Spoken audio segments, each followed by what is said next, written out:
Welcome to Kenton's videos. Enjoy the video. Gather your ingredients and tools before you start. Use 2 large eggs, 1 tablespoon butter, 2 slices of bread, and 1/2 teaspoons salt.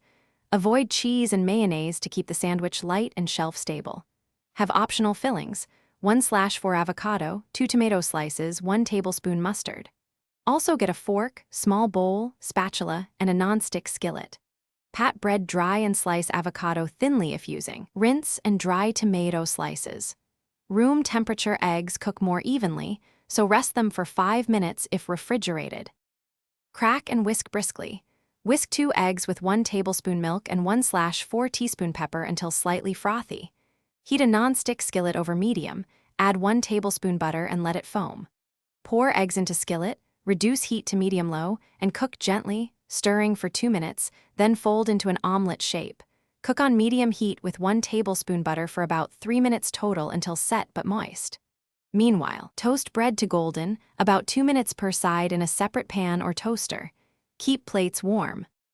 Place 1 toasted slice on your work surface and spread 1 tablespoon mustard evenly. Assemble with egg, optional avocado slice, 2 tomato slices, and 1 tablespoon mustard, adding salt and a pinch of pepper to taste. Top with the second slice and press firmly. Butter the outsides lightly. Heat the skillet to medium and press sandwich and toast in pan for 1 minute per side until crisp and warm.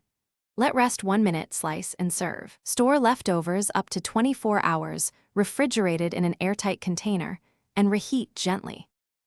Thanks for watching. Consider subscribing if we helped you.